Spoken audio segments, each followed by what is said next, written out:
ಶುದ್ಧ ಬ್ರಹ್ಮಣೇ ನಮಃ.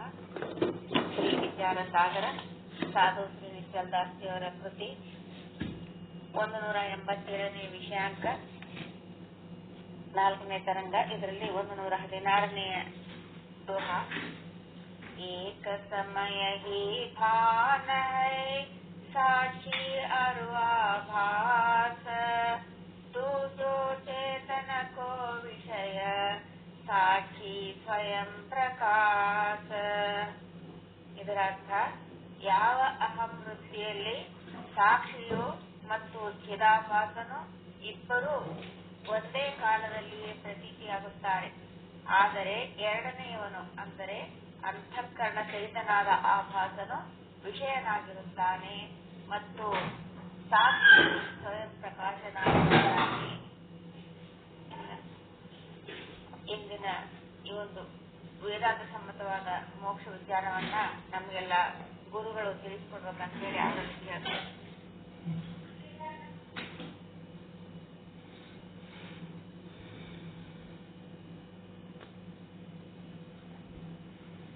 ಓಂ ಸದ್ಗುರು ಶ್ರೀ ಶುದ್ಧ ಬ್ರಹ್ಮಣೇ ನಮಃ.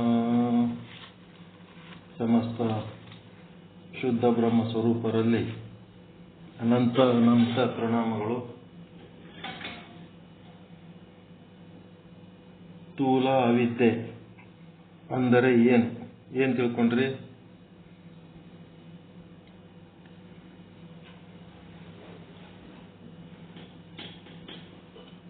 ಹೊರಗಿನ ಬಾಹ್ಯ ಪ್ರಪಂಚಗಳ ವಸ್ತುಗಳಲ್ಲಿ ಇರ್ತಕ್ಕಂಥ ಅವಿದ್ಯೆ.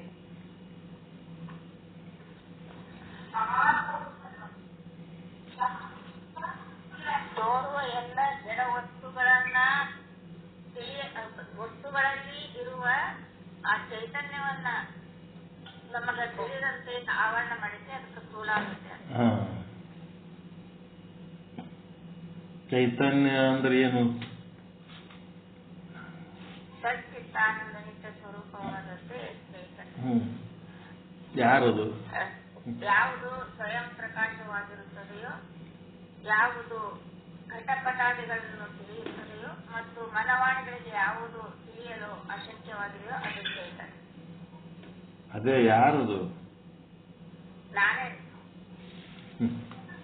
ಅದು ಸ್ವರೂಪ. ಸರ್ವಂ ಬ್ರಹ್ಮ ಅಸ್ತಿ ಅಂತಂದ್ರೆ ಬ್ರಹ್ಮ ಯಾರು? ಅಹಂ ಬ್ರಹ್ಮ. ಅಹಂ ಬ್ರಹ್ಮ ಅಂತಂದ್ಮೇಲೆ ನಾನೇ ಎಲ್ಲ ಆಗಿ ನಿಂತೀನಂತ. ಎದುರಾಗಿ ನಿಂತು ಮಾತಾಡ್ಬೇಕು. ಲಕ್ಷ್ಯಾರ್ಥದಲ್ಲಿ ಹೇಳೋ ಮಾತಿದು. ತ್ವಮ್ ಪದದ ಲಕ್ಷ್ಯಾರ್ಥದಲ್ಲಿ ನಿಂತು ನಾನೇ ಏನೆಲ್ಲ ಆಗಿನಿ, ಘಟಪಟಾದಿಗಳ ರೂಪ ತಾಳಿ ನಾನೇ ನಿಂತೀನಿ. ಆ ಎಲ್ಲ ಘಟಪಟಾದಿ ನಾಮರೂಪಗಳಲ್ಲಿರುವ ಚೇತನ ಬೇರೆ ಯಾರೋ ಅಲ್ಲ, ನಾನೇ ಅದೀನಿ ಅನ್ನೋದು ಬರ್ಬೇಕಲ್ಲ. ನಾನೇ ಅದೀನಿ. ಈಗ ಒಂದು ಹುಲಿ ಎದುರು ಬಂದದ. ಹುಲಿ ಎದುರು ಬತ್ತಂದ್ರ ಹುಲಿ ಒಳಗೆ ಹುಲಿ ನಾಮರೂಪ. ಆ ಹುಲಿ ಒಳಗಿರೋ ಚೇತನ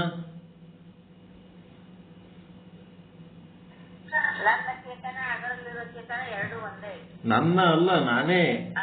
ನಿಮ್ಮ ತಂದ್ಮೇಲೆ ಮತ್ತೆ ನೀವು ಬೇರೆ ಅಲ್ಲ. ನಾನೇ ಆ ಹುಲಿ ಒಳಗಿನ ಚೇತನ, ನಾನೇ ಅದೀನಿ. ಹುಲಿ ಒಳಗಿರೋ ಚೇತನ ನಾನೇ ಅದೇನಿ. ಹಾವಿನೊಳಗಿರೋ ಚೇತನ ನಾನೇ ಅದೇನಿ. ಚೋಳಿನೊಳಗಿರೋ ಚೇತನ ನಾನೇ ಅದೇನಿ. ಜಿರಳೆ ಒಳಗಿರೋ ಚೇತನ ನಾನೇ ಅದೇನಿ.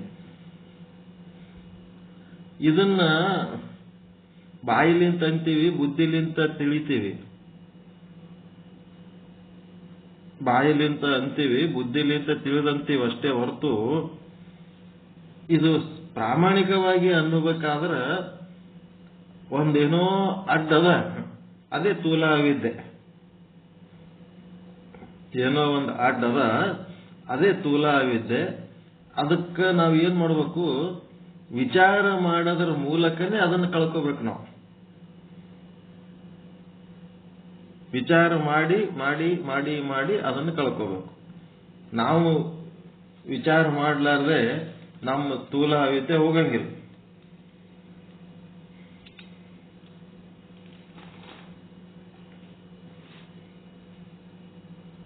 ಅಲ್ಲೆಲ್ಲ ನಾನೇ ಅದೀನಿ ಅಂತಂದ್ಮೇಲೆ ಮತ್ತೆ ಮೂಲ ಅವಿದ್ಯೆ ಅಂತಂದ್ರೆ 3.5 ಮೊಳ ಪಿಂಡಾಂಡದೊಳಗಿರುವ ಚೇತನ ನಮಗ ಗುರ್ತು ಸಿಗ್ಲಾರ್ದಂಗೆ ಮಾಡ್ಯದ. ನಮ್ಮ ಸ್ವರೂಪವನ್ನು ನಮಗೆ ಗುರ್ತು ಸಿಗ್ಲಾರ್ದಂಗೆ ಮಾಡ್ಯದ. ಅದೇ ಮೂಲ ಅವಿದ್ಯೆ. ನಿಮ್ಮ ಚೇತನ ನಿಮಗೆ ಗುರ್ತು ಸಿಗ್ಲಾರ್ದಂಗೆ ಯಾಕೆ ಮಾಡ್ಯದ ಅಂದ್ರೆ ದಾರಿ ತಪ್ಪಿಸ್ಬಿಟ್ಟದು. ದಾರಿ ತಪ್ಪಿಸಿ ಏನ್ ಮಾಡ್ಯದ? ಅಜ್ಞಾನ. ಅವಿದ್ಯೆ ಅಂದ್ರೆ ಅಜ್ಞಾನ. ನಿಮ್ಮ ಆತ್ಮ ಸ್ವರೂಪವನ್ನ ಮುಚ್ಚಿಟ್ಟದ. ನಿಮ್ಮ ದೇಹದ ರೂಪವನ್ನ ಮುಂದೆ ತಂದಿಟ್ಟದ. ಈ ದೇಹನೇ ನಾನು ಅಂತ ನಂಗೆ ಮಾಡಿಟ್ಟದ.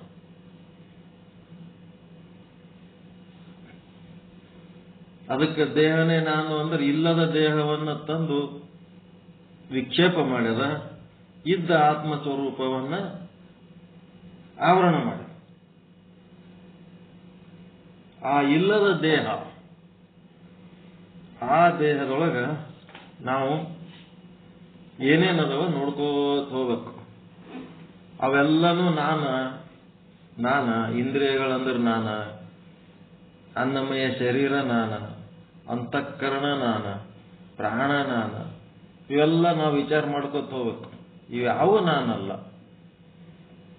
ಮನೋಬುದ್ಧಿ ಅಹಂಕಾರ ಚಿತ್ತಾನಿ ನಾಹಂ ನ ಚ ಶ್ರೋತ್ರ ಜಿವ್ವೆ ನ ಚ ಘ್ರಾಣ ನೇತ್ರೆ ಚಿದಾನಂದ ರೂಪ ಶಿವೋಹಂ ಶಿವೋಹಂ. ಶಂಕರಾಚಾರ್ಯರು ಹೇಳ್ತಾರೆ ನಿರ್ವಾಣ ಷಟಕಂ. ಮನಸ್ಸು ಬುದ್ಧಿ ಚಿತ್ತ ಅಹಂಕಾರ, ಮನೋಬುದ್ಧಿ ಅಹಂಕಾರ ಚಿತ್ತಾನಿ ನಾಹಂ ನ ಚ ಶ್ರೋತ್ರ ಜಿವ್ವೆ ನ ಚ ಘ್ರಾಣ ನೇತ್ರೆ. ಎಲ್ಲ ಪಂಚ ಜ್ಞಾನೇಂದ್ರಿಯಗಳು ಏನದ ಪಂಚೀಕರಣ ಅವೆಲ್ಲ ಓಸು ಏನು ಅವು ಯಾವ ನಾನು ಅಲ್ಲ. ಚಿದಾನಂದ ರೂಪ ಶಿವೋಹಂ ಶಿವೋಹಂ. ಆ ಶಿವೋಹಂ ಶಿವೋಹಂ ಅಂತೇಳಿ ಅನ್ಬೇಕಾದ್ರೆ ಇವೆಲ್ಲ ಅಡ್ಡ ಬಂದು ಕುಂತಾವ. ದೇಹನೇ ನಾನು, ಮನಸ್ಸೇ ನಾನು, ಇಂದ್ರಿಯಗಳೇ ನಾನು, ನನ್ನದು, ನನ್ನದು ಅಂತೇಳಿ ಅಜ್ಞಾನ ವ್ಯಾಪಿಸೋದು. ಅದಕ್ಕೆ ಈಗ ಮೂಲ ಅವಿದ್ಯೆ ಅಂತ ಏನ್ ಮಾಡಿದ್ರಿ? ಎರಡರದ ಅರ್ಥಗಳು ಹೇಳ್ರಿ. ಮೂಲ ಅವಿದ್ಯೆ ಅಂದ್ರೇನು? ನನ್ನ 3.5 ಮೊಳ ಶರೀರದೊಳಗಿನ ನನ್ನ ಚೈತನ್ಯವನ್ನ ಅರಿಯದಂತೆ ಯಾವ ಮಾಡತಿ, ಅದಕ್ಕೆ ಮೂಲ. ನನ್ನ ಸ್ವರೂಪ ನನಗೆ ತಿಳಿಯಕೊಡದಂತೆ ಮಾಡಿದ ಆವರಣ. ಅದಕ್ಕೇನಂತಾರ? ಅಭಾನಪಾದಕ ಆವರಣ, ಮೂಲ ಅವಿದ್ಯೆ. ಇನ್ನು ಹೊರಗಿನ ವಸ್ತುಗಳಲ್ಲಿರುವ ಚೈತನ್ಯವನ್ನ ತಿಳಿದಂತೆ ಮಾಡಿರೋದೇ ಸ್ಥೂಲ ಅವಿದ್ಯೆ. ಅಸತ್ವಪಾದಕ ಅಸತ್ವಪಾದಕ ಆವರಣ. ಇಲ್ಲ ಅನ್ನಿಸ್ತದ.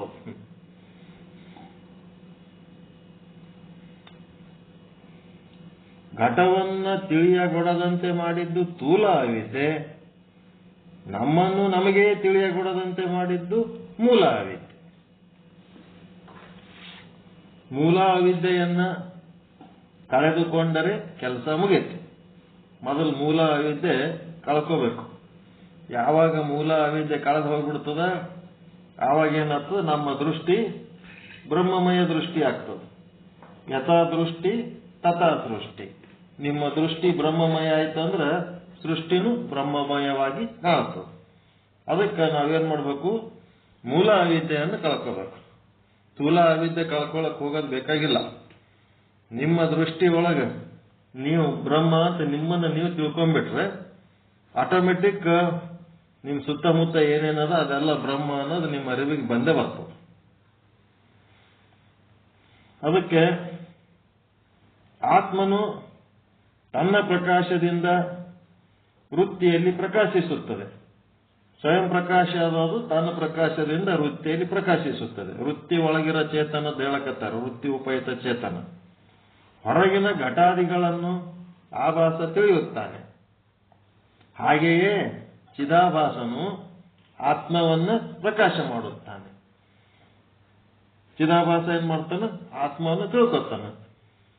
ಆಭಾಸ ತಿಳಿಯುತ್ತಾನೆ. ಹೊರಗಿನ ಘಟಾದಿಗಳ ತಿಳಿದಂಗ ಹಾಗೆ ಚಿದಾಭಾಸನು ಆತ್ಮವನ್ನು ಪ್ರಕಾಶ ಮಾಡುತ್ತಾನೆ ಅಂತ ನೀವು ತಿಳಿಬೇಡ. ಹೊರಗೆ ನಡೆದಾಗ ಇವೆಲ್ಲ ನಡೀತಾವ. ಆದ್ರೆ ಇದು ಹೊರಗೆ ಹೆಂಗೆ ನಡೀತದಂದ್ರೆ ಆತ್ಮನು ತನ್ನ ಪ್ರಕಾಶದಿಂದ ವೃತ್ತಿಯಲ್ಲಿ ಪ್ರಕಾಶಿಸುತ್ತಾನೆ.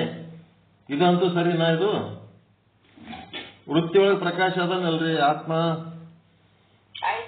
ಅದಾನ ಚೇತನ ಅದಾನ. ವೃತ್ತಿ ಉಪಯುಕ್ತ ಚೇತನದ ಬಗ್ಗೆ ಹೇಳ್ತಾರ ಅವರು.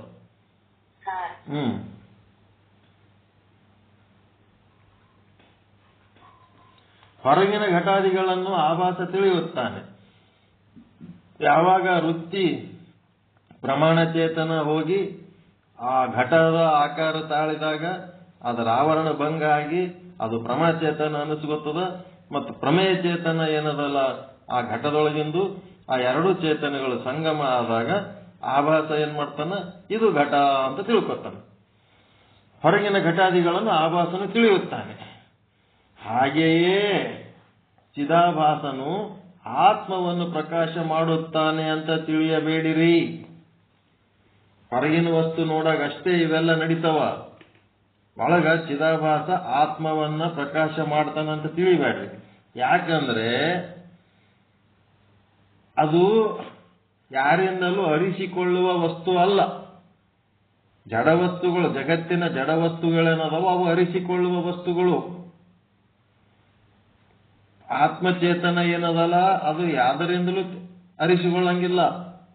ಆಭಾಸನಿಂದಲೂ ಅರಿಸಿಕೊಳ್ಳಂಗಿಲ್ಲ, ನಿಮ್ಮ ಮಾತಿನಿಂದಲೂ ಅರಿಸಿಕೊಳ್ಳಂಗಿಲ್ಲ, ಮತ್ತೆ ನಿಮ್ಮ ಯಾವುದೇ ರೀತಿಯ ಬುದ್ಧಿಲಿಂತನೂ ಅರಿಸಿಕೊಳ್ಳಂಗಿಲ್ಲ.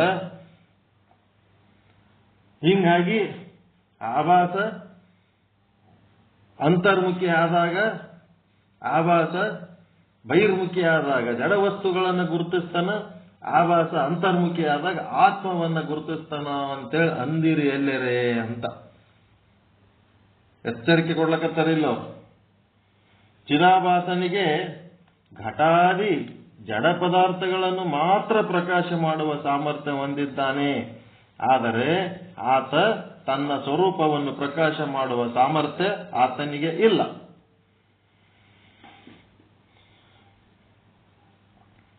ಇದು ಅಂತೂ ಗೊತ್ತದಲ್ಲ ನಿಮ್ಗೆ, ಇದೇನು ವಿಷಯ ಹೊಸದೇನಿದು?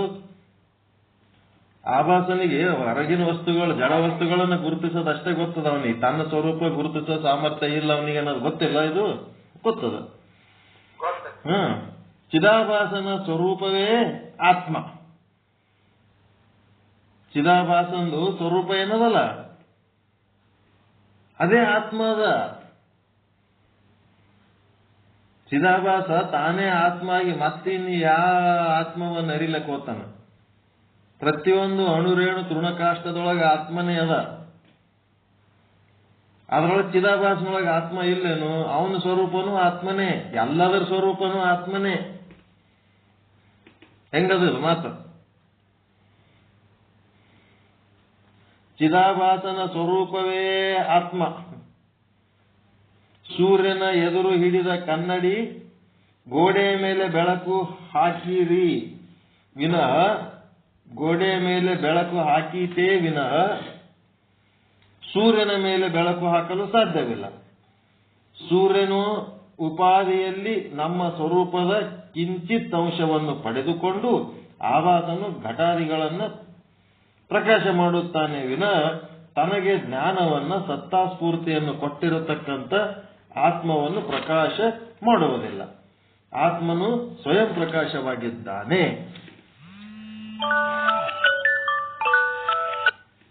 ತನ್ನ ಪ್ರಕಾಶದಲ್ಲಿ ಅನ್ಯ ಪ್ರಕಾಶವನ್ನು ಅಪೇಕ್ಷಿಸದೆ ಸರ್ವವನ್ನು ಯಾವುದು ಪ್ರಕಾಶಿಸುತ್ತದೆಯೋ ಅದುವೇ ಪ್ರಕಾಶ, ಸ್ವಯಂ ಪ್ರಕಾಶ. ಅದಕ್ಕೆ ಈಗ ಚಿದಾಭಾಸ ಘಟವಸ್ತುಗಳನ್ನು ಅರಿಯುವಾಗ ಅವನು ಏನಾತನ? ಅರಿಯುವ ವಸ್ತು ಆತನ, ಘಟವಸ್ತುಗಳು ಅರಿಸಿಕೊಳ್ಳುವ ವಸ್ತು ಆತವ. ಆದರೆ ಒಳಗಿನ ಆತ್ಮ ಏನದಲ್ಲ, ಚಿದಾಭಾಸನ ಒಳಗೆ ಅದಲ್ಲ ಆತ್ಮ. ಚಿದಾಭಾಸನ ಸ್ವರೂಪನೇ ಆತ್ಮ.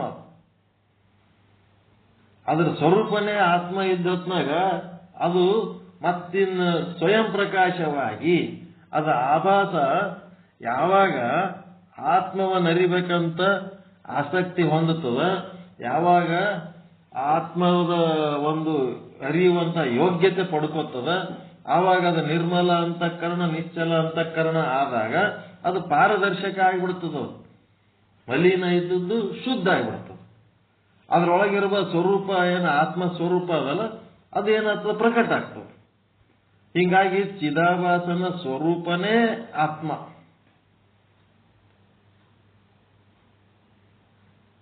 ತಾನೇ ಆತ್ಮ ಸ್ವರೂಪನಾಗಿ ಮತ್ತಿನ್ನ ಹೋಗಿ ಯಾವುದನ್ನ ಆತ್ಮ ಅಂತ ಅರಿಬೇಕು.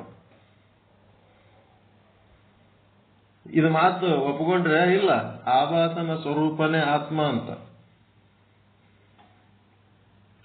ಚಿದಾಭಾಸನ ನಿರ್ಮಲವಾದಾಗ ಚೈತನ್ಯವು ತಾನೇ ಪ್ರಕಾಶಿಸುತ್ತದೆ. ಆಭಾಸನೊಳಗೂ ಚೈತನ್ಯ ಅದ. ಎಲ್ಲದ್ರೊಳಗೂ ಅದ. ಮಲಿನ ಇದ್ದದಕ್ಕೆ ಅದು ಪ್ರಕಟ ಆಗಲ್ಲ. ಅದು ಸ್ವಚ್ಛ ಆಯ್ತಂದ್ರೆ ಅದು ಪ್ರಕಟ ಆಗೇ ಬಿಡ್ತದ.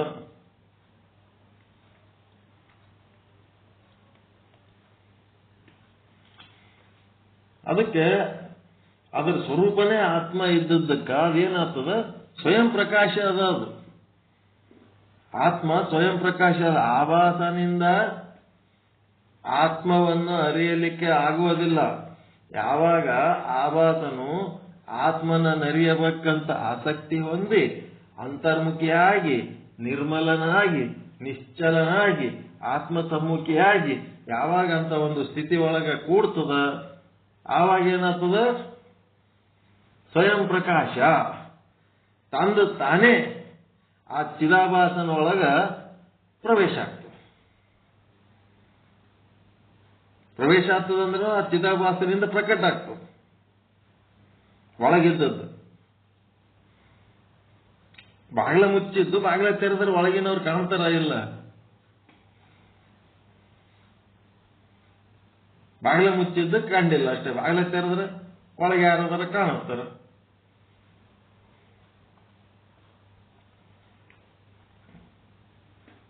ಅದಕ್ಕೆ ಅದು ಸ್ವಯಂ ಪ್ರಕಾಶ ಅದ. ಅದೇನ್ ಮಾಡ್ತದ ಆತ್ಮವನ್ನು ಇದು ತನ್ನ ಆತ್ಮದ ಸತ್ತಾಸ್ಫೂರ್ತಿ ತಗೊಂಡು ಅದು ಆಭಾಸ ಬದುಕಿದ್ದೇ ಆ ಆತ್ಮದ ಸತ್ತಾಸ್ಫೂರ್ತಿಲಿ ಅಂತ. ಆ ಸತ್ತಾಸ್ಫೂರ್ತಿಯ ಒಂದು ಅಂಶ ತಗೊಂಡು ಅದೇನ್ ಮಾಡ್ತದ ಜಡ ಪದಾರ್ಥಗಳನ್ನ ಗುರುತಿಸ್ತದ ಆಭಾಸ. ಆತ್ಮ ಏನ್ ಮಾಡ್ಯಾನ ಆ ಆಭಾಸನೊಳಗ ಅವನು ಪ್ರಕಾಶ ಮಾಡ್ತಾನ. ಅನ್ಯ ಪ್ರಕಾಶವನ್ನು ಅಪೇಕ್ಷಿಸದೆ ತನ್ನ ಪ್ರಕಾಶದಲ್ಲಿ ಸರ್ವವನ್ನು ಯಾವುದು ಪ್ರಕಾಶಿಸುತ್ತದೆಯೋ ಅದೇ ಸ್ವಯಂ ಪ್ರಕಾಶ. ಹೆಂಗದ ಆಭಾಸನೊಳಗಿರುವಂತ ಚೇತನ ವೇದ್ಯ ಅದು ಅವೇದ್ಯ ಅದು.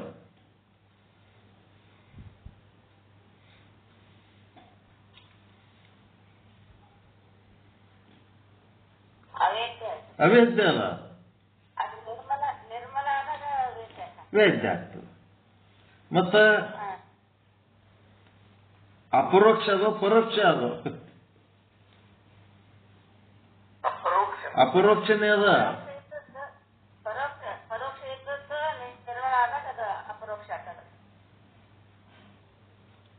ನಿರ್ಮಲನೋ ಮಲಿನನೋ ಒಟ್ಟದು ಅಪರೋಕ್ಷದ ಆತ್ಮ. ಒಟ್ಟ ಆತ್ಮ ಅಪರೋಕ್ಷನೇ ಅದ. ನಮಗ್ ನೋಡ್ಲಕ್ ಬರಲ್ಲ ಅಷ್ಟೇ. ಅದಕ್ಕ ಸ್ವಯಂ ಪ್ರಕಾಶದ ಲಕ್ಷಣ ಬರೀತಾರ.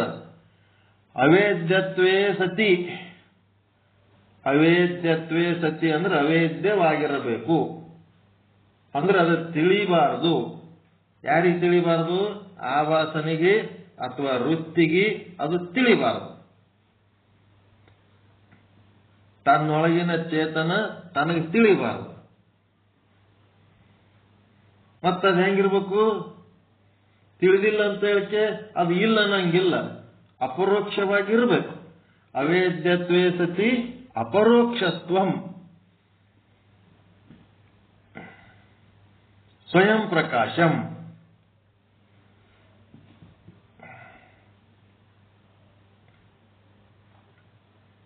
ಅದು ಹೆಂಗದ ಅನ್ನೋದು ಚೇತನ ಹೇಳ್ತಾರ.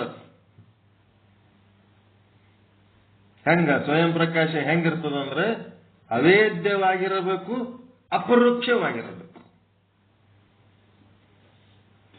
ಅವೇದ್ಯವಾಗಿರಬೇಕು, ಅಪರೋಕ್ಷವಾಗಿರಬೇಕು, ಅದೇ ಸ್ವಯಂ ಪ್ರಕಾಶ.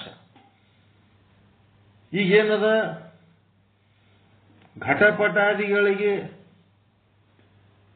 ಅಪರೋಕ್ಷನೇ ಅದಾವಿಲ್ಲೋ, ಪ್ರತ್ಯಕ್ಷ ಅದಾವ ಘಟಪಟಾದಿಗಳು. ಆದ್ರ ಸಮಸ್ಯೆ ಏನದ, ವೇದ್ಯ ಆತವವು ಕಣ್ಣಿಗೆ, ನೇತ್ರಾದಿಗಳಿಗೆ ಗೋಚರಿಸುತ್ತವೆ, ವೇದ್ಯವಾಗಿವೆ. ಇಂದ್ರಿಯಗಳಿಗೆ ವೇದ್ಯವಾಗದೇ ಇರಬೇಕು. ಸ್ವಯಂ ಪ್ರಕಾಶ ಅಂದ್ರೆ ಹಂಗ, ಇಂದ್ರಿಯಗಳಿಗೆ ವೇದ್ಯ ಆಗಬಾರದು, ಮತ್ತು ಪ್ರತ್ಯಕ್ಷವಾಗಿರಬೇಕು. ಆತ್ಮನು ಅವೇದ್ಯನೂ ಇದ್ದಾನೆ, ನೇತ್ರಾದಿಗಳಿಂದ ಅರಿಸಿಕೊಳ್ಳಲು ಸಾಧ್ಯವಿಲ್ಲ, ಮತ್ತು ಅಪರೋಕ್ಷವಾಗಿ ನಮ್ಮಲ್ಲಿಯೇ ಇದ್ದಾನೆ. ನನ್ನೊಳಗೆ ಆತ್ಮ ಇಲ್ಲ ಅಂತ ಹೇಳೋ ಯಾರು ಅದರಂದ್ರೆ ಅಂತವ್ರು, ಚೇತನ ನನ್ನೊಳಗೆ ಇಲ್ಲ ಅಂತ ಹೇಳೋರು. ಹಾ, ಚೇತನ ಆದ, ಅಪರೋಕ್ಷವಾಗಿ ಆದ, ಮತ್ತ ಅದು ಇದ್ದದ್ದು ತಿಳಿಗೊಡ್ಲಾರ್ದಂಗ ಇಂದ್ರಿಯಗಳಿಗೆ ಅದು ವೇದ್ಯವಾಗ್ತಾ ಇಲ್ಲ. ಇದು ಆತ್ಮನ ಲಕ್ಷಣ. ಇದು ವೃತ್ತಿ ಒಳಗಿದ್ದದ್ದು ಹೊರಗೆ ಬಂದು ಪ್ರಮಾಣ ಚೇತನ ಅನಿಸ್ಕೊಂಡು ಯಾವ ವಸ್ತುಗಳನ್ನ ಗುರುತಿಡಿಲಕ್ಕೆ ಹೋಗಿ ಅದರದ್ದು ವೃತ್ತಿ ಆವರಣ ಭಂಗ ಮಾಡಿ ಅದರ ಆಕಾರ ತಾಳಿ ಪ್ರಮಾಚೇತನ ಅನಿಸ್ಕೊಂಡು ಆ ಪ್ರಮೇಯ ಚೇತನದ ಸಂಗಮ ಆಗಿ ಈಟೆಲ್ಲ ಮಾಡ್ಲಕತ್ತದಂತಂದ್ರ ಅದ್ರೊಳಗೆ ಚೇತನ ಇರ್ಲಾರ್ದೆ ಮಾಡ್ತದೇನ್ರಿ ಅದು. ವೃತ್ತಿಯೊಳಗೆ ಚೇತನ ಅಪರೋಕ್ಷವಾಗಿ ಆದರೆ ಆ ವೃತ್ತಿಗೆ ಗೊತ್ತಿಲ್ಲ, ಅಂತಃಕರಣಗೆ ಗೊತ್ತಿಲ್ಲ, ತನ್ನೊಳಗೆ ಆ ಚೇತನ ಆದ ಅನ್ನೋದು ಅದಕ್ಕೆ ಗೊತ್ತಿಲ್ಲ. ಆ ಚೇತನ ಇದ್ದುದಕ್ಕೆ ನಂದೆಲ್ಲ ಕೆಲಸ ನಡೆದದ.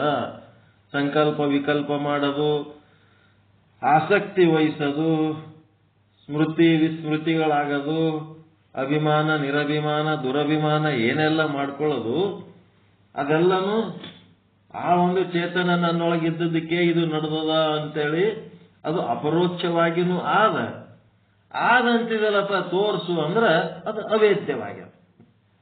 ನಿನ್ನೊಳಗೆ ಆತ್ಮ ಆದಂತಿದಿ, ಒಪ್ಪುಗೊತ್ತಿ ಖರೆ ತೋರ್ಸಪ್ಪ ಅಂದ್ರೆ ಅದು ಅವೇದ್ಯವಾಗ್ಯದ.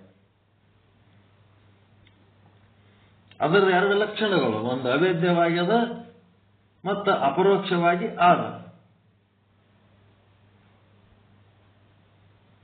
ಹೆಂಗ ನೋಡ್ರಿ.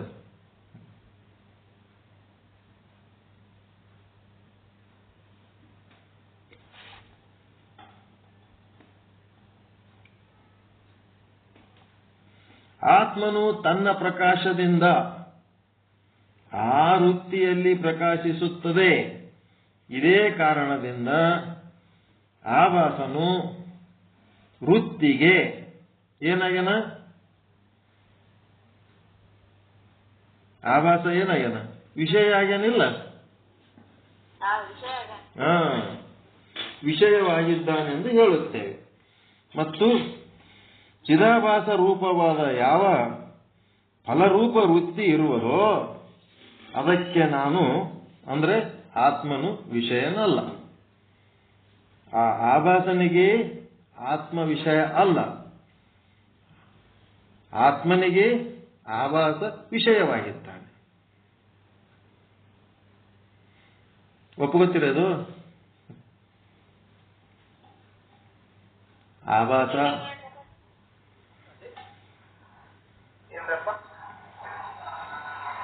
ಆಭಾಸ ರೂಪ ಚಿದಾಭಾಸ ರೂಪವಾದ ಯಾವ ಫಲರೂಪ ವೃತ್ತಿ ಇರುವುದೋ ಅದಕ್ಕೆ ಆತ್ಮನು ವಿಷಯನಲ್ಲ. ಆ ವೃತ್ತಿಗೆ ಆತ್ಮ ವಿಷಯವಾಗಲ್ಲ. ಆತ್ಮನು ವೃತ್ತಿಗೆ ವಿಷಯ ಅಂತ ಅಂದ್ರೆ ಘಟಪಟಾದಿಗಳನ್ನು ತಿಳಿಯುವಂತೆ ಅಲ್ಲ. ಅವು ವೃತ್ತಿ ಒಳಗಿನ ಚಿದಾಭಾಸನಿಂದ ಅರಿಸಿಕೊಳ್ಳುತ್ತವೆ. ಆದರೆ ಆತ್ಮನು ತನ್ನ ಪ್ರಕಾಶದಿಂದ ವೃತ್ತಿಯಲ್ಲಿ ಪ್ರಕಾಶಿಸುತ್ತಾನೆ. ಘಟಪಟಾದಿಗಳು ತಮ್ಮ ಪ್ರಕಾಶದಿಂದ ಪ್ರಕಾಶಿಸುವುದಿಲ್ಲ, ಕಾರಣ ಅವುಗಳಿಗೆ ಸ್ವಯಂ ಪ್ರಕಾಶವಿಲ್ಲ. ಆತ್ಮ ಹೆಂಗದನ, ವೃತ್ತಿ ಒಳಗೆ ಪ್ರಕಾಶಿಸ್ತಾನ. ಹ್ಯಾಂಗ್ ಪ್ರಕಾಶಿಸ್ತಾನಂದ್ರ ಸ್ವಯಂ ಪ್ರಕಾಶವಾಗಿ ಪ್ರಕಾಶಿಸ್ತಾನ. ಅವ ತಾನೇ ವೃತ್ತಿಯ ಅರಿವಿಗೆ ಬರ್ತಾನ. ವೃತ್ತಿಯಿಂದ ಆ ಆತ್ಮನನ್ನ ಅರಿಲಿಕ್ಕೆ ಬರಂಗಿಲ್ಲ. ಆತ್ಮನೇ ವೃತ್ತಿಯ ಅರಿವಿಗೆ ಬರ್ತಾನ.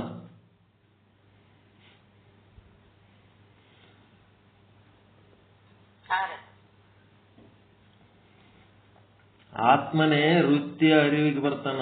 ವೃತ್ತಿ ಆತ್ಮನನ್ನು ಅರಿಯುವುದಿಲ್ಲ.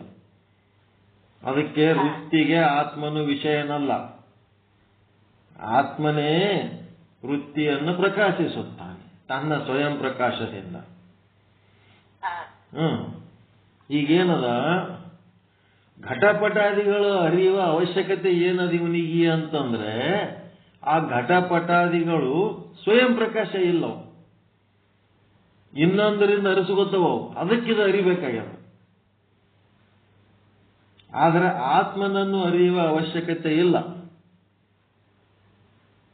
ಆತ್ಮನನ್ನು ಅರಿಯುವ ಅವಶ್ಯಕತೆ ಇಲ್ಲ. ಸ್ವಯಂ ಪ್ರಕಾಶದ.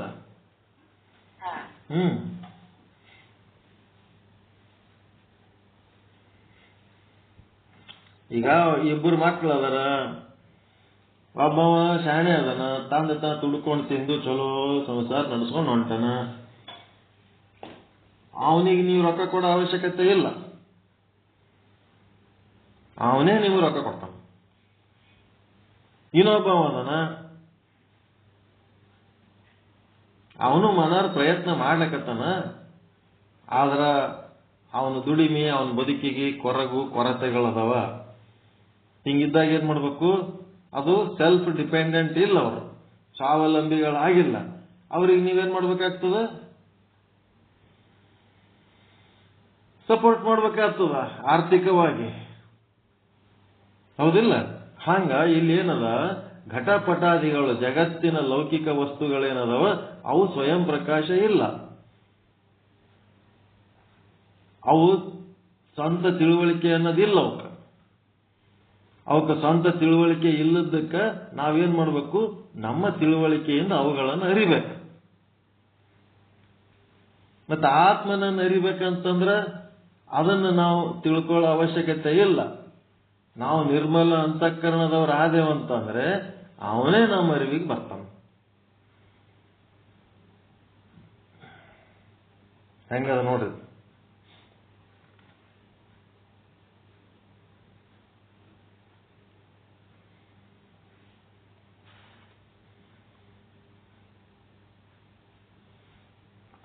ಘಟಪಟಾದಿಗಳನ್ನ ಆಭಾಸ ಯಾಕೆ ಅರಿತಾನ? ಈ ಸ್ವಯಂ ಪ್ರಕಾಶವನ್ನು ಅರಿಬೇಕಾದ್ರೆ ಅರಿಲಕ್ ಹೋಗಬಾರ್ದು. ನಿಮಗ ಆತ್ಮನನ್ನ ಅರಿಬೇಕಾಗಿತ್ತು ಅಂದ್ರ ಅದನ್ನ ಅರಿಯುವ ಪ್ರಯತ್ನ ಮಾಡಬೇಡ್ರಿ. ನೀವು ನಿರ್ಮಲ ಚಿತ್ತ, ನಿಶ್ಚಲ ಚಿತ್ತ, ಆತ್ಮಸಮ್ಮುಖಿ, ವಿಷಯ ವಿಮುಖಿ ಆದ್ರೆ ಸಾಕು, ಅವನೇ ನಿಮ್ಮ ಅರಿವಿಗೆ ಬರ್ತಾನ.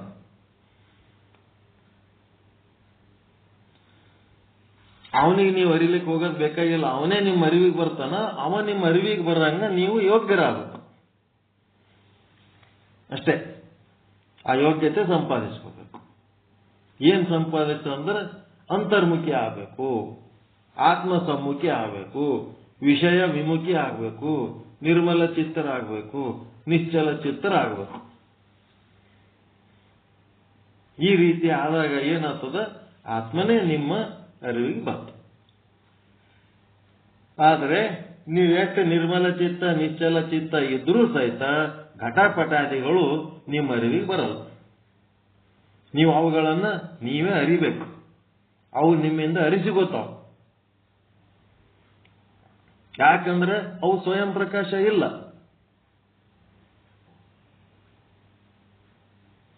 ಯಾವುದು ಸ್ವಯಂ ಪ್ರಕಾಶ ಅದ ಅದನ್ನು ಅರಿಯುವ ಅವಶ್ಯಕತೆ ಇಲ್ಲ. ಅದು ತನ್ನ ಪ್ರಕಾಶದಲ್ಲಿ ತನ್ನನ್ನೂ ಕುರಿತು ಹೇಳ್ತದೆ ಮತ್ತು ಅನ್ಯ ಎಲ್ಲವನ್ನೂ ಕುರಿತು ಹೇಳ್ತದೆ. ಒಂದು ವಜ್ರ ಕತ್ತಲು ಕೋಣೆ ಒಳಗ ಅದ ಅಂತಂದ್ರೆ ಅದರ ಬೆಳಕಿನೊಳಗ ವಜ್ರವನ್ನೂ ನೀವು ನೋಡ್ತೀರಿ. ವಜ್ರ ನೋಡೋದಕ್ಕೆ ಎದರ ಬೆಳಕಿನಾಗ ನೋಡ್ತೀರಿ? ಇದು ವಜ್ರ ಅಂತೇಳಿ ಎದರ ಬೆಳಕಿನಾಗ ಗುರುತಿಸ್ತೀರಿ? ಅದನ್ನ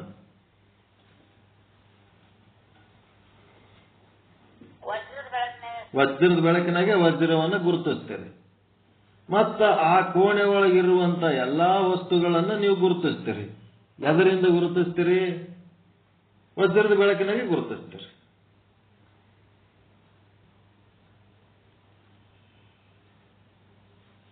ಆದರೆ ಕತ್ತಲ ಕೋಣೆ ಒಳಗ ಘಟಪಟಾದಿಗಳು ಇಟ್ರಿ ಅಂತಂದ್ರೆ ಅವಕ್ಕೆ ಗುರುತಿಸ್ಬೇಕಾದ್ರೆ ದೀಪ ಹಚ್ಬೇಕಾ? ಅವು ಯಾಕೆ ನೀವು ದೀಪ ಹಚ್ಚಿ ನೋಡ್ಬೇಕು? ಅವಕ್ಕ ಸ್ವಯಂ ಪ್ರಕಾಶ ಇಲ್ಲ. ಅದೇ ಬರ್ಬೇಕಾಗ್ಯದ ನಿಮಗೆ. ಇದೆಲ್ಲ ಕೆವಿ ಕರೆಂಟ್ ಮತ್ತೇನೇನದವಲ್ಲ ಎಲ್ಲ ಇನ್ವರ್ಟರು, ಮೇಣಬತ್ತಿ, ದೀಪ, ಚಿಮಣಿ ಎಲ್ಲ ಅಷ್ಟು ಯಾವ್ದ್ರ ಸಲುವಾಗಪ್ಪ ಅಂದ್ರ ಈ ಒಂದು ಘಟಪಟಾದಿಗಳನ್ನ ಗುರುತಿಸುವುದಕ್ಕ. ಯಾಕಂದ್ರೆ ಅವು ಸ್ವಯಂ ಪ್ರಕಾಶ ಇಲ್ಲದಕ್ಕ.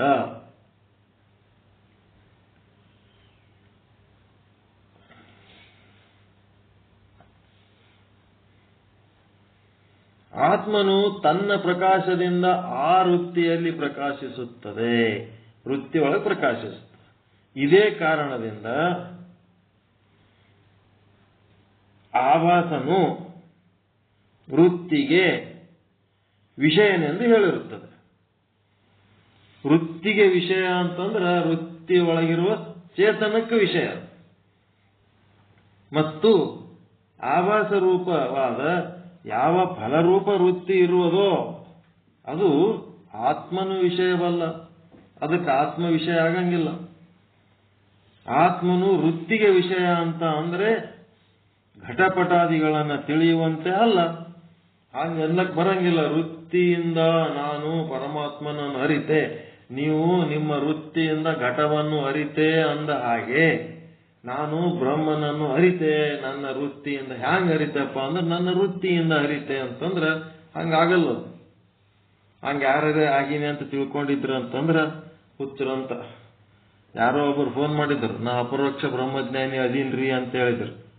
ಇಡಪ್ಪ ಫೋನ್ ಅಂತ ಹೇಳಿದ್ರೆ ಸಾಕು. ವೃತ್ತಿಲಿಂತ ತಿಳ್ಕೊಂಡವ್ರು ಹಂಗ ಮಾತಾಡ್ತಾರ. ವೃತ್ತಿಲಿಂತ ಬುದ್ಧಿಲಿಂತ ತಿಳ್ಕೊಂಡು ಹಂಗ ಮಾತಾಡ್ತಾರ.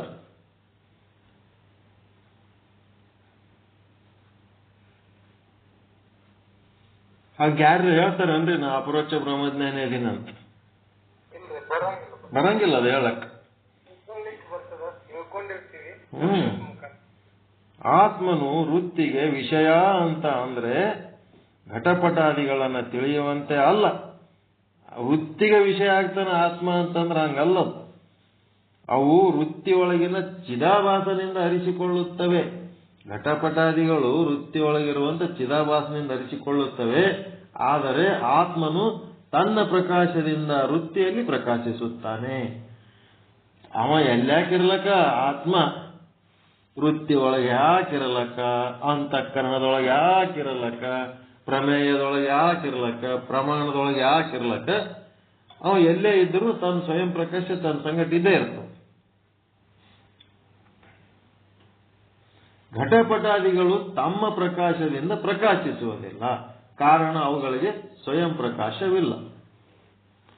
ಅದಕ್ಕೆ ಮತಿನ ಲಖೈ ಜಿಹೀ ಮತಿ ಲಖೈ ಸೋಮೈ ಶುದ್ಧ ಅಪಾರ ಅಂತ ಹೇಳ್ತಾರೆ. ಚಿದಾಭಾಸನು ಇವನ ಫಲರೂಪ ವೃತ್ತಿ ಅಂತ ಕರೆಯುತ್ತಾರೆ. ಚಿದಾಭಾಸನನ್ನ ಏನಂತಾರಪ್ಪ ಅಂದ್ರೆ ಫಲರೂಪ ವೃತ್ತಿ, ಫಲರೂಪ ವೃತ್ತಿ ಅಂತ ಚಿದಾಭಾಸನನ್ನ. ಅದಕ್ಕೆ ಫಲವ್ಯಾಪ್ತಿ ಮತ್ತು ವೃತ್ತಿ ವ್ಯಾಪ್ತಿ ಅಂತೇಳಿ ಎರಡು ಬರ್ತಾವ. ಚಿದಾಭಾಸನು ಉಪಯೋಗವಾಗಿರಬೇಕು.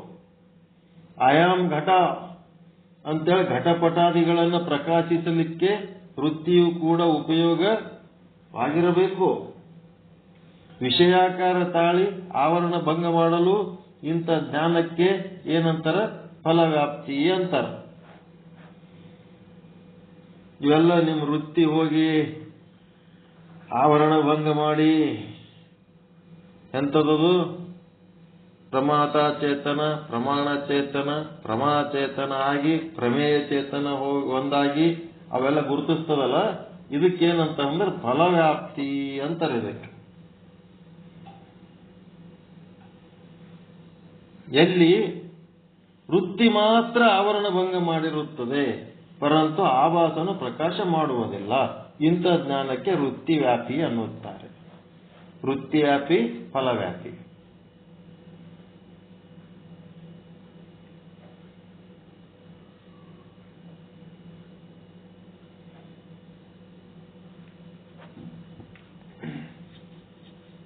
ಯಾವಾಗ ಬ್ರಹ್ಮಾಕಾರ ಆತ್ಮಾಕಾರ ವೃತ್ತಿ ಆಯಿತೋ ಆವಾಗ ಆತ್ಮನು ತನ್ನ ಪ್ರಕಾಶದಲ್ಲಿ ತಾನು ಪ್ರಕಾಶಿಸುತ್ತಾನೆ. ನಮ್ಮ ವೃತ್ತಿ ಏನಾಗ್ತದಂದ್ರ ಬ್ರಹ್ಮಾಕಾರ ಆಗ್ತದ. ಬ್ರಹ್ಮಾಕಾರ ಆದಾಗ ಈಗ ನಿಮ್ಮ ವೃತ್ತಿ ಹೋಗಿ ಘಟದ ಆಕಾರ ತಾಳಿದಾಗ ಆಭಾಸ ಏನ್ ಮಾಡ್ತಾನ, ಇದು ಘಟ ಅಂತ ಗುರುತಿಸ್ತಾನ. ಅದು ಯಾವಾಗ ಫಲವ್ಯಾಪ್ತಿ ಒಳಗ. ವೃತ್ತಿ ವ್ಯಾಪ್ತಿ ಒಳಗೆ ಏನದ ಅಂತಂದ್ರೆ ಯಾವಾಗ ನಿಮ್ಮ ವೃತ್ತಿ ಬ್ರಹ್ಮಾಕಾರ ಆಗ್ತದ ಆವಾಗ ಅಲ್ಲಿ ಆಭಾಸ ಇದು ಬ್ರಹ್ಮ ಅಂತೇಳಿ ಗುರುತಿಸಂಗಿಲ್ಲ. ಆಭಾಸನ ಕೆಲಸ ಇಲ್ಲ ಅಲ್ಲಿ. ಆಭಾಸ ಸ್ವಯಂ ಪ್ರಕಾಶ ಆಗಿ ಅದು ಏನ್ ಹೇಳ್ತದ, ಅಹಂ ಬ್ರಹ್ಮಾಸ್ಮಿ ಅಂತ ಹೇಳ್ತದ. ಆಭಾಸನೇ ಹೇಳ್ತಾನೆ. ನಿಮ್ಮ ವೃತ್ತಿ ಅಂತಃಕರಣದೊಳಗಿರುವಂತ ನಿಮ್ಮ ಅಂತಃಕರಣದೊಳಗಿರುವಂತ ಪ್ರಮಾತ ಚೇತನ ಪ್ರಮಾಣದ ಮೂಲಕ ಹೊರಗೆ ಹೋಗಿ ಪ್ರಮಾಣ ಚೇತನ ಅನ್ನಿಸಿಕೊಂಡು ಆ ವಸ್ತು ಹೋಗಿ ಏನಾಗ್ಯದ ವಿಷಯದ ಆಕಾರ ತಾಳಿ ಪ್ರಮಾಚೇತನ ಅನ್ನಿಸಿಕೊಂಡು ಆ ಪ್ರಮಾಚೇತನ ಆ ವಸ್ತುವಿನೊಳಗಿರುವ ಪ್ರಮೇಯ ಚೇತನದೊಡನೆ ಒಂದಾದಾಗ ಆವಾಗ ಆಭಾಸ ಏನ್ ಮಾಡ್ತಾನ, ಇದು ಘಟ ಇದು ಪಟ ಅಂತ ಗುರುತಿಸ್ತಾನೆ. ಗುರುತಿಸಿದಾಗ ಅವಾಗ ನಿಮಗೆ ಇದು ಗಡಿಗೆ, ಇದು ಆ ವಸ್ತು ಈ ವಸ್ತು ಅಂತ ನಿಮಗೆ ಜ್ಞಾನ ಆಗ್ತದೆ. ಆದ್ರೆ ಆತ್ಮಜ್ಞಾನದೊಳಗೆ ಏನಾಗ್ತದ, ನಿಮ್ಮ ಏನಾಗತ್ತದ್ರಿ ಕೇಳ್ತ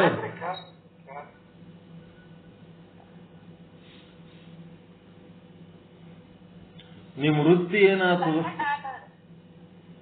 ಕಟ್ ಆಲಕತ್ತದ. ಸಾಕ್ ಬಿಡ್ರಿ, ಮಕ್ಕೊಂಬಿಡ. ನಾಳೆಗೆ ಹೇಳಂತವ್ರಿ ವೃತ್ತಿ ವ್ಯಾಪ್ತಿ ಫಲವ್ಯಾಪ್ತಿ ಕಟ್ಟಾದ್ರ ಸಾಕಂತ ಹೇಳಕತ್ತದ. ಏನ್ ಹೇಳ್ತಿ, ಸಾಕ್ ಮಾಡಿ ನೀನ್ ಪುರಾಣ ಹೇಳಕತ್ತದ. ಸಾಕ್ ಸ್ವಯಂ ಪ್ರಕಾಶ್ ನಾಳೆಗೆ ಮಾಡಮ್ಮ. ಓಕೆ. ಓಂ ಶಾಂತಿ ಶಾಂತಿ ಶಾಂತಿ. ವೃತ್ತಿ ವ್ಯಾಪಿ ಫಲವ್ಯಾಪಿ ಅದೇನು ಹಾರ್ಡ್ ಇಲ್ಲ, ನಿಮಗೆ ಗೊತ್ತಿದ್ದದ್ದೇ ಅದ, ಸರಳ ಅದ.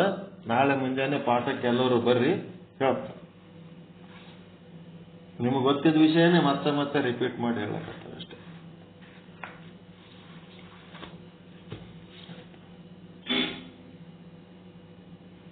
ಏನ್ ಮಂತ್ರ ಹೇಳ್ತೀರ, ಮಂಗಳಾರತಿ ಮಾಡ್ತೀರ, ಮಾಡಿ ಮುಗಿಸ್ಬಿಡ್ರಿ.